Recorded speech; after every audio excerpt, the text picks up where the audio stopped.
Nation and mining family. Crypto Nation and mining family. What's going on? Of course, like always, it's not financial advice. Yo, Crypto Nation and mining family. What's going on? So, got some interesting stuff that's going to be happening. So, for one, next week, I actually won't be in town at all. The wife wanted to go on a vacation, so me and the wife have been saving up probably for a year or two, give or take, put money off to the side, you know, dollar cost averaging, right? So last October, the wife made a decision. She's like, hey, look, when it's winter time here, I want to go somewhere warm. I'm like, okay. So she picked that we should be going to Costa Rica. So hopefully I'll be able to do some, I'll get some cell phone service out there, and I'll be able to do a little bit of streaming while I'm out there. I know I can't do it off my phone because I don't have enough followers, but I should be able to have somebody else, turn on the stream for me with their PC, because that works. Fire up some Zoom, and we've got a live stream. And I don't have to worry about using international minutes or anything stupid like that. So hopefully I can get everything going, and you will see me in Costa Rica. So I know it's going to be a whole lot of fun, especially anytime I get to hang out with the wifey. Oh yeah, it's always good times. So without any further ado, guys, since we got that little update up out of the way, so you may or may not see any videos from me next week due to I'm going to be out of the United States. So with that being said, guys, check this out. So looks like the world's largest Bitcoin mining facility is trying to get people. So this is the one that's out in Rockdale, Texas. Supposed to be a 300 megawatt facility slash data center. So looks like they're trying to get people to come on over by bringing in some big names. So they are renting out capacity to SBI Crypto, a unit of SBI Holdings, and GMO. Northern Bitcoin may help Northern Bitcoin to get further larger and more crypto friendly people on board. So looks like they're doing a big marketing push to get more people to just mine with them. I'm not really big with that because that's going to be my competition at some point. So without that, you know, it's like don't go mining with them. Mine with me. No, just kidding. I know you guys won't be sitting there and getting into mining at the scale that they're probably looking at. Neither am I. I'm not wanting to mine Bitcoin at that scale. I mean, it'd be cool, but yeah, unless we get some huge players and all that good stuff in with us, we're a grassroots mining facility getting started here. So, you know, I'm not gonna shoot for the moon right off the bat. So I want to get a facility up and going. And myself, these guys, they're playing in the big leagues. Definitely a much larger scale than I plan on being at first. That's always the thing, at first. So it just looks like they're trying to just get more people coming in. They've got a little bit of a partnership with Bitmain Technologies, and even Bitmain's talking about doing some more personnel reduction, guys. Why might they be doing that? I think that they're trying to foresee the future with Bitcoin, and maybe Bitcoin, you know, B-Trash or whatever. Maybe they see a little bit of a recession and they want to make sure they can weather the storm. Would make sense.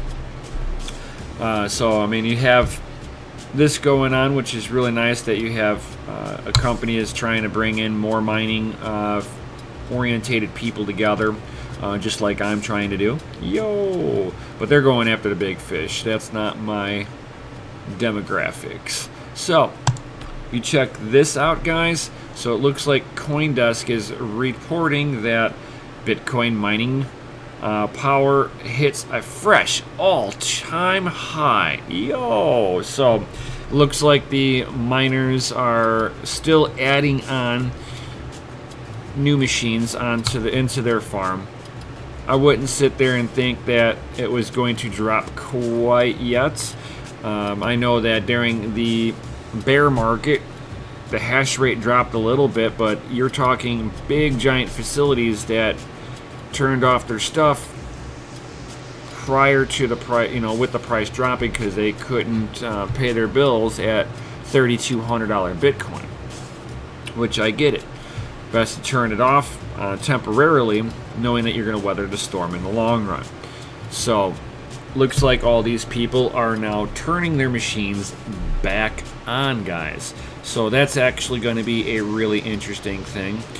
You can even see it here in the chart, guys, where it's the hash rates kind of dropped off, but I think on here they got a little bit of a better viewpoint on it. Oh, yeah. So this was a snapshot earlier. And you can see what they were talking about is this nice little trended uptick it took. This is definitely a mining facility turning their stuff back on. At least that's what I would think. You have a big player that was like, oh yeah, I can turn that back on. And you can kind of see it. I'm like, right here, this here is the bear market. $3,200 Bitcoin, boom. And then it started coming back up. So you can see that their little uptick that they were showing is now kind of leveling back off. Now, are we going to see it still trend sideways like it has been?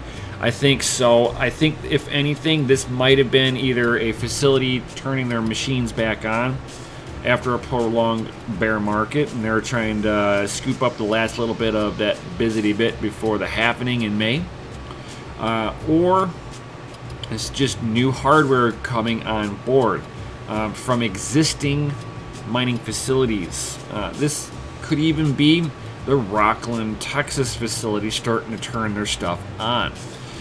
Who knows? A lot of the mining power, is fairly well distributed in China, and it looks like it's starting to come into the United States a little bit. I hope this is Rockland, Texas finally turning on. They're supposed to have a 25 megawatt facility already, and I would figure that at 25 megawatts, you would definitely see that in the chart when they turn on.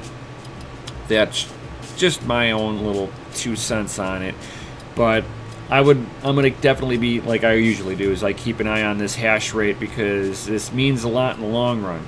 If you see the miners capitulating and turning their machines off, and the price hasn't moved yet, I think that's going to be the little nail in the coffin that we're going to be seeing some lows again.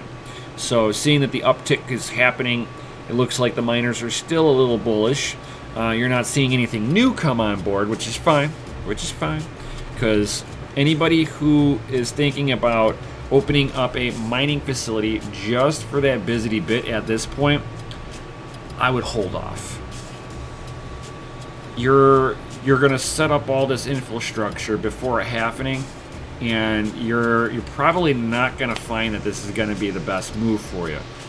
I would sit there and say that holding off would be a better call. This way you can kind of price in what your true expected earnings are coming this close to the happening.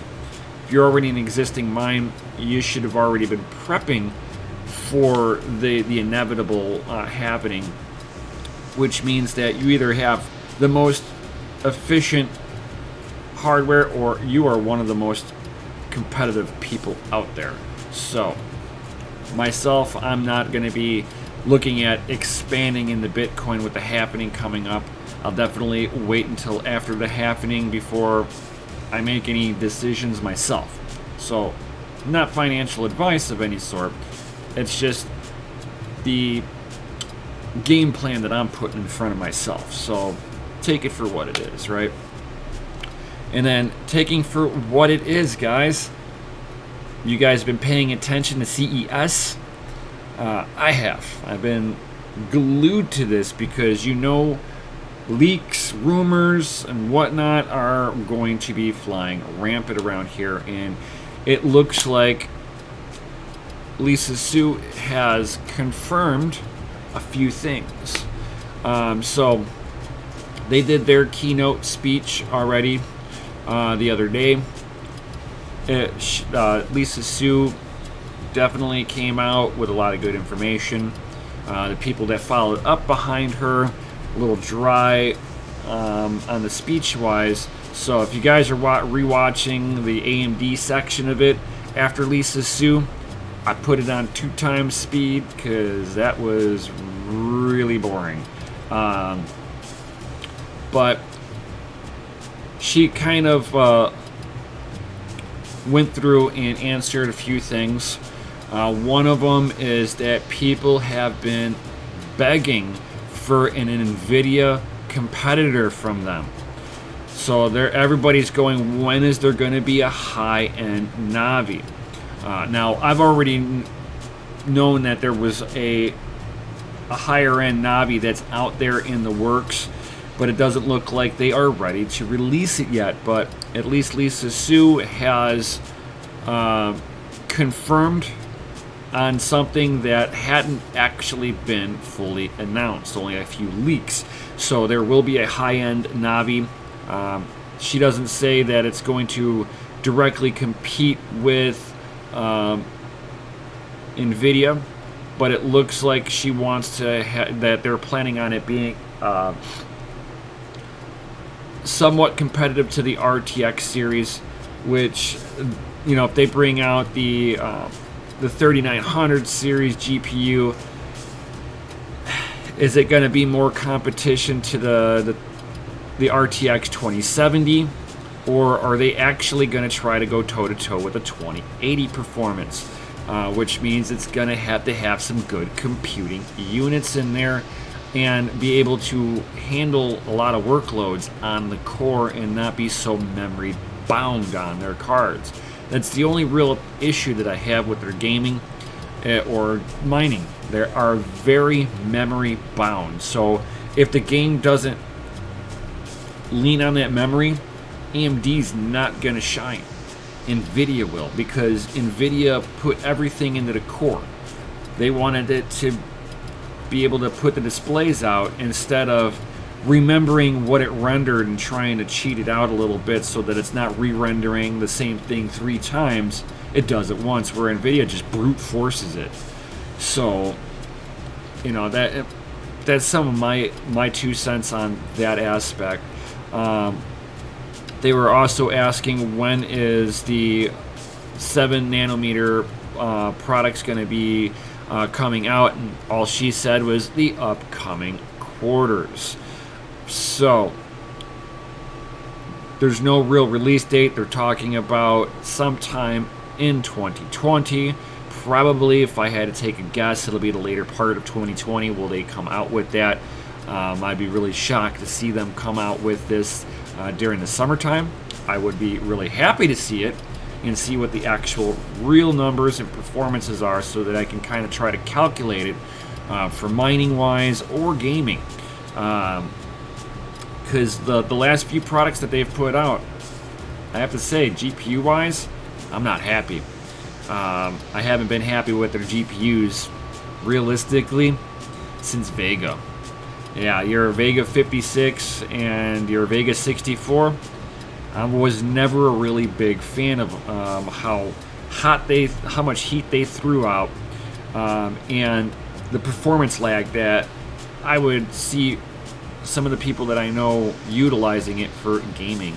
So if you're using this for rendering, AMD for rendering, you're top notch. But use it for what I do, you're not very happy with the product you have. I'm just saying.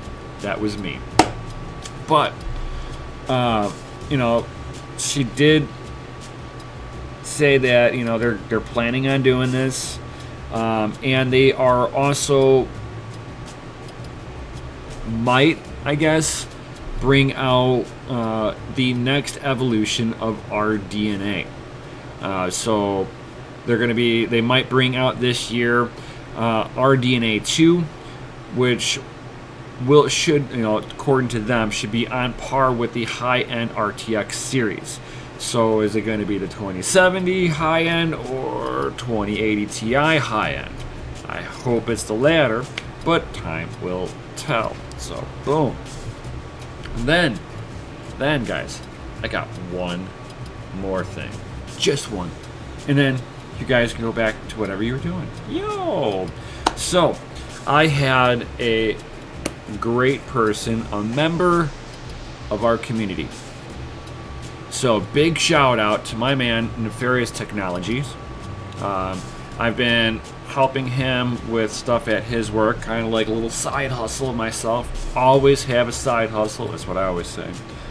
Side hustle and keep grinding. Builders always prosper. Sheep always get left behind.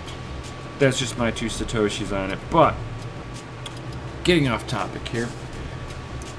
So Nefarious was really kind enough to allow me to help him out. Well, not really kind enough. He was kind of in a jam. So I was more than happy to help him out. And I heard him complaining that he was trying to do a particular series of videos. And I was like, dude, since you're unable to do it, I would love, and I was just joking around, seriously, just joking around. I would love to test this out for you. I want to pull a video on it. And he's like, sure. I was like, no way. He's like, yeah. I'm like, cool. So, what am I talking about here? Check it out, guys. So, I have possession of a 5700 XT Lisa Sue edition. So, it's got Lisa Sue's little signature on there. It's got the gold inlay all around everything.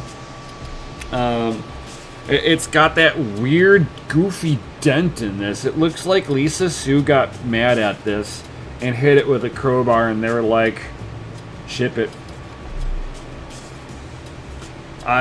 He gave me permission to do testing on this, tear it apart, look at the internals on this, and see if I can make any improvements on this. Now, I know a bunch of other people have tried to make improvements on this.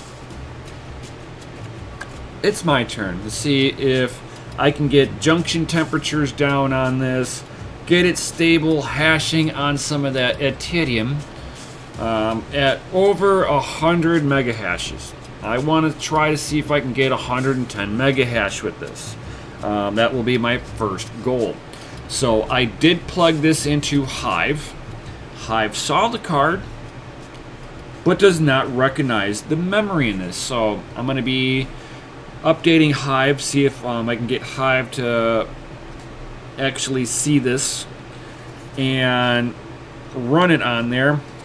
It'd see it, but then whenever I had the rest of my AMD rig hashing with this thing, this card would just disappear out of the roster. Still there, but not there. But like I said, it saw the card, doesn't see the memory. It's unknown memory type on here. So I'm figuring it's got to be a driver issue. So I'm going to update the drivers.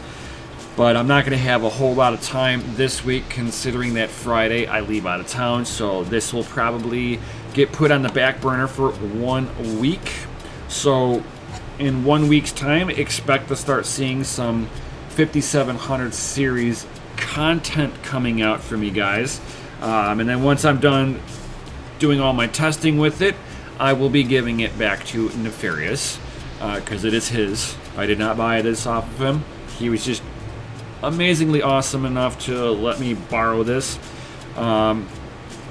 It's kind of nice that, it's not nice. It uses a 6 and an 8 pin, so it does tie up some cables on your power supply, so you're not going to be able to put a whole lot of these on there. To a point, I think they did good on the build quality. The back plate is metal. I do know that behind this back plate here, they do not have any thermal pads on the back side of the memory modules. Why you might think that that's an issue, considering that these are GDDR6 memory modules. The memory modules are actually closer to the PCB or the circuit board itself, so the heat source is going to be radiating from the back side of the memory modules. So one of the things that I want to do is put some thermal pads over the memory modules to try to help utilize this back case cover as a as like a radiator on it. That's going to be one.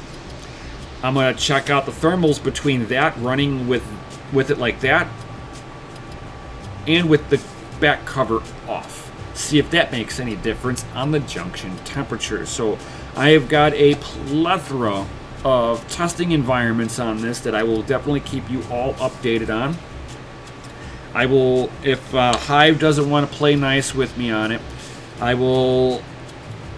I've got another motherboard. I can fire this up individually, grab another hard drive that I've got, put Windows on it real quick, put some miners onto there, and see if through Windows, just take over, do Claymore on this, because Claymore doesn't really work in Linux. Even though it's on Hive, it doesn't really work too well.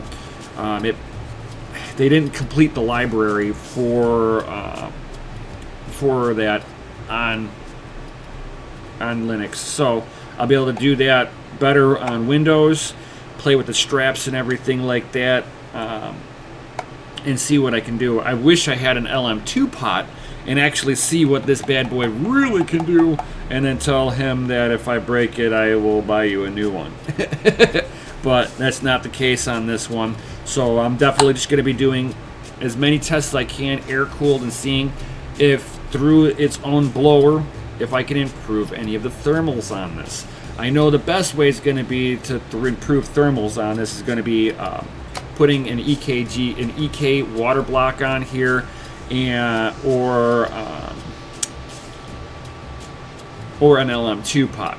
Those would be the two best benefits on there. Since I don't run any water cooling, I am an air-cooled guy, so I have done a lot of extensive research on air cooling rigs and all that good stuff. Upon, just doing some of the preliminary inspections, I do see that whenever you, especially if you spin the fan, I don't know if you can see this. You can see the sticker on the fan's mis-centered. Stuff like that, I feel is like a build quality issue. I think they could have done a lot better with centering that on there. I mean, it just comes down to just a finite. If you're going to sell a higher end card and you're going to label it your 50th anniversary, I would be going all out. I, in my opinion, think that this card was a kind of a flop, but I'm going to test on it anyway. And if Nefarious, you watched this video at all, you forgot to put screws back in. I haven't touched this. There's no screws on this rear I/O plate, except for underneath. So it's not my fault. I hope that in the box that he gave, because he gave me some thermal pads, he gave me some thermal paste and all that good stuff so that I can sit there and do some testing. Hopefully he included the screws that are missing here. You're not supposed to have PLO parts left over when you put something back together. That's mechanic rule number 1. Make sure everything goes back in its home. It's got a home for a reason. But that's just me. So it looks like there's 1, 2, 3, 4, 5. It looks like 6 screws are missing off the back. So, not my fault. So, guys, stay tuned for all of that good stuff. And yo, I'm gonna have some mail tomorrow. Some really, really interesting mail that I basically traded some of my mining equipment for. So, definitely, if you want to see what I got tomorrow, guys, you're gonna have to check it out. So, I'm definitely gonna do the video for tomorrow for what I get tomorrow, because I am super, super stoked about it. And super sad that I won't have a lot of time to play with it. But it'll be awesome mining gear. Yo, but what could it be? Stay tuned on the next one. And while you're sitting there and waiting for tomorrow, guys, if you want to and you can support the channel, that would be amazing, is checking out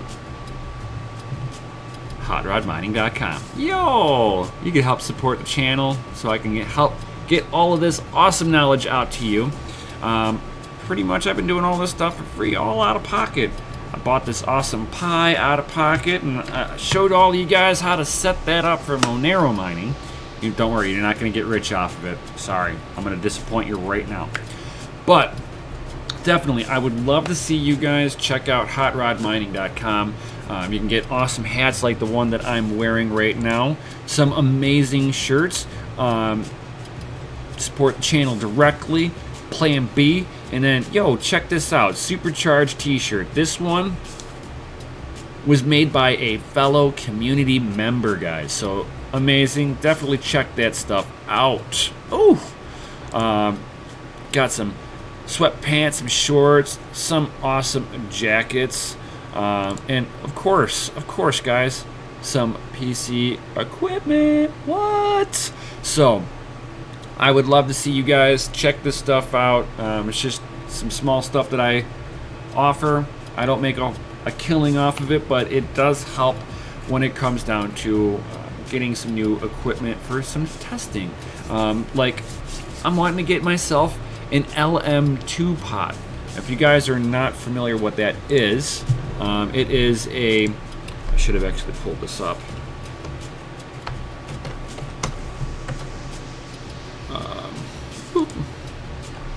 Probably one word would be LN2 pot. Here we go. Excellent. So, I'm wanting to get one of these. Now, this is the one for the CPU. Let's see here. Extreme cooling. So, CPU. Where is... Aha, here we go. So, here is the GPU cooler. Now you can sit there and put dry ice into here. You can put liquid nitrogen and go subarctic temperatures. Why do I want to do this? Because I've been wanting to. But no, seriously, it's just more or less, you know, bragging rights. You can sit there and see what the upper limit is of your card.